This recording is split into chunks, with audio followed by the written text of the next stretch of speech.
আবু মাসউদ রাদিয়াল্লাহু তাআলা আনহু থেকে বর্ণিত, তিনি বলেন রাসূলুল্লাহ সাল্লাল্লাহু আলাইহি ওয়াসাল্লাম বলেছেন, মান কারা বিল আয়াতাইনি মিন আখিরি সূরাতিল বাকারা লাইলাতান কাফাতাহু।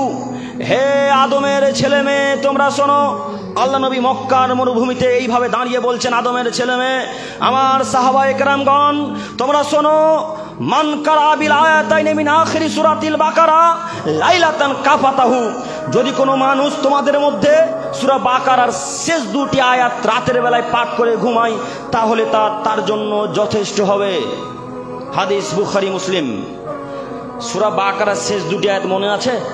আমানা রাসূলু বিমা উনজিলা ইলাইহি, এইটা হচ্ছে সূরা বাকারার শেষ দুটি আয়াতের আরেকটা আয়াত অংশ আছে। আল্লাহ নবী বলছেন, কেউ যদি এই সূরা দুটির শেষ অংশ দুটি আয়াত বলে তাহলে সারা রাত তার আমলনামাতে নেকি লেখা হবে। আল্লাহু আকবার। তার ব্যাগ বস্তা নেকিতে পরিপূর্ণ হয়ে যাবে যদি কেউ পাঠ করে ঘুমায়। শয়তান তো আসতে পারবেই না, কোনো খারাপ স্বপ্ন আপনাকে শয়তান দেখাতে পারবে না। খারাপ স্বপ্ন শয়তানের পক্ষ থেকে হয়, খারাপ স্বপ্ন শয়তানের পক্ষ থেকে হয়, আল্লাহর পক্ষ থেকে হয় না। কাজে এই সূরা, এই বাকারা সূরার শেষ দুটি আয়াত যদি কেউ পাঠ করে তাহলে শয়তান থেকে বাঁচবে। এ কথা আল্লাহ নবী বলেন। কতজন পাঠ করি? কেউ পাঠ করি না। ঘুমাচ্ছেন 12টার সময়, তো কিভাবে পাঠ করবেন? ঘুমাচ্ছেন 12টা, তখন ঘুমাতে মানে শুতে শুতেই কি ঘুম চলে আসছে, বালিশে মাথা দিতে দিতেই ঘুম, তো কখন দোয়া পাঠ করবেন? যখন এসার পর ঘুমাবেন তখন ঘুমটা যেন ইবাদতের মাধ্যমে ঘুমানো হয়, এটা চেষ্টা করিয়েন।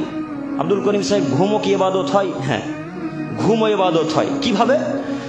এসার ওয়াক্তে সালাত আদায় করবেন, গিয়ে খাওয়া দাওয়া করবেন, খাওয়া দাওয়ার পরে একটু হয়তো 100-200 পা চলাচল করলেন, হাঁটাহাঁটি করলেন, তারপরে শুয়ে যান।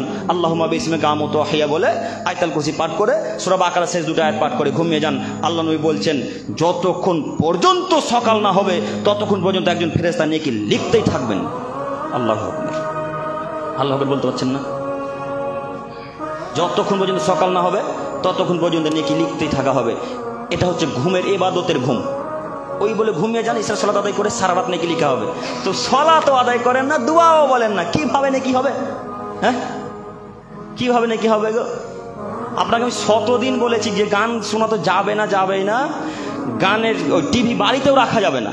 টিভি বাড়িতে রাখলে গান বাজনা চলার সম্ভাবনা আছে, তাই না? শতদিন বলেছি গো। মানুষ মনে করলে তো শুনবে।